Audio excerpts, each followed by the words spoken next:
itself is a word. The word is interesting because it's a word that comes from a pagan. Hollywood is the holy wood, and it was the wood that the magical wands were made out of in the pagan sorcery, magic. And these wands were believed that the sorcerers that possessed them could put people into trances and control them. This is part of, this is symbolic, but it's also important to understand that part of what Hollywood literally does is it puts people into trances. It's a dream state. They call it the dream machine in the United States.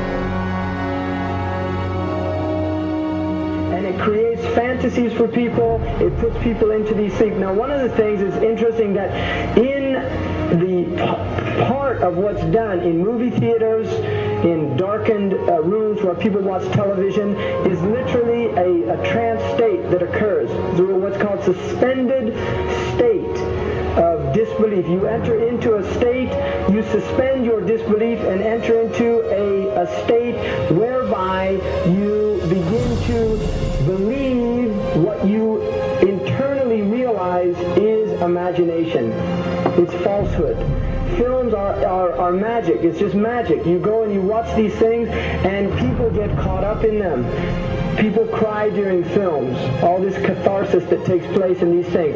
Many of the films, and this is an important element in the control mechanism, is literally allow people to go and have certain type of catharsis as a purging experience, which Aristotle talks about the necessary element. One of the necessary elements of tragedy is to create this cathartic experience.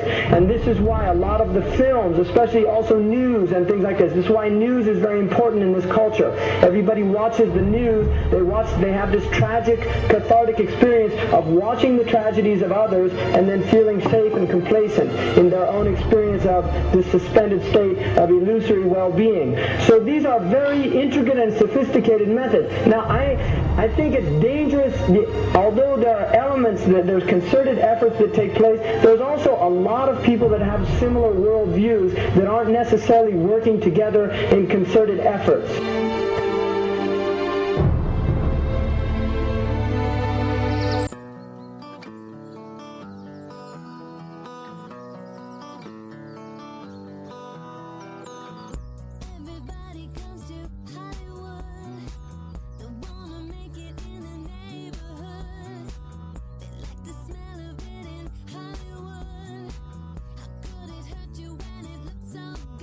Shine your light now. This time it's got to be good. You get it right now, yeah. 'Cause you're in Hollywood. There's something in the air in Hollywood. The sun is shining like you knew.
not supposed to be up here. Looking at that? I just wanted to know. Well, you're old enough, I suppose. You should know the story. Okay, here we go. It was 1832. On a night much like this.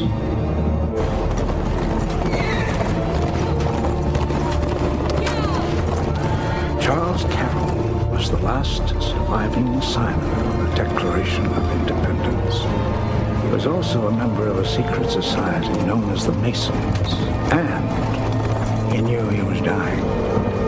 He woke up his stable boy in the middle of the night and ordered him to take him to the White House to see Andrew Jackson, because it was urgent that he speak to the president. Did he talk to him?